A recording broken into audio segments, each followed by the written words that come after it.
Blessed day, blessed day, blessed day. So today I was outside watering the plants. It's some little small little flower pots that we planted with the grandbabies. So I go outside, I have my little water, and I'm watering the plants. There's like 4 or 5 of them. So I go through each one, I speak life to them, and I water them.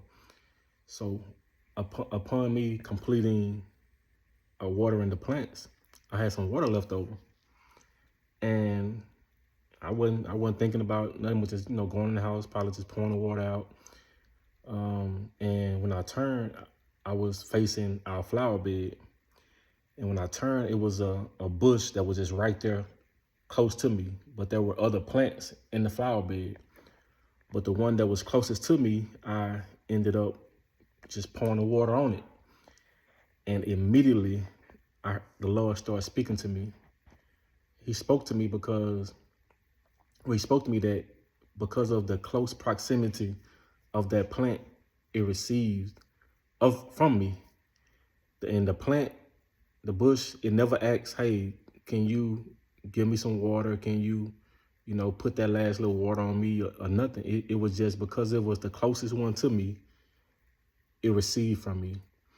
And it immediately took me to how God is and with his children. And it made me realize, like, the closer we are to God, the more that we are able to receive from him freely. And it's not just because of, we are entitled to it. It's because we truly, the word says that those that draw close near to him, that he will draw near to them. But because of our willingness to draw near to him, think of a parent. Like you're more willing, and you're more willing and available to give to your child, the one that just want to just be near you just because they love you.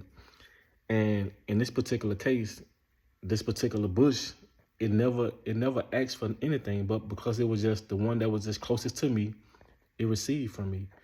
And I just want us to, as children of God, or as an individual who may not be as close to God, if you really want what's in God's hand, which the plant received what was in my hand, it's important that we really truly seek God's heart and draw closer to his heart and just get to know him. And it reminded me also of, in the Bible, there was a disciple in John and in the gospel that they speak about, of the one that whom Jesus loved. And whenever it was time for Jesus to be, betrayed by Judas, this particular disciple, he was the one that was close to Jesus' bosom. He was the one that was close to Jesus, and he was the one that received the information of who would betray him because of his closeness, because of his close proximity to Jesus. And that same individual, because of his closeness to Jesus, when Jesus was about to be crucified, he entrusted his mother to this particular individual. And I just want to encourage somebody on today. I know it's going to encourage somebody that the closer we are to God, and I'm not saying this only for us to draw close to God, to only receive, from him, because that's going to come. If we seek first the kingdom of God, all is going to be added to us. All of our desires, all of our wants, it's going to be added. But when we truly seek God diligently with our own heart, and we delight with seeking him, and we truly want to draw close to him, you're gonna receive benefits from that. There are benefits with being close to God. So I just want to encourage somebody on today, that whoever watches this video, to just take a moment to tell God thank you. Take a moment to just get in his presence. Take a moment to get in his word. Just let this be a day that you consciously decide that, hey, today I'm gonna draw close to God. Be blessed.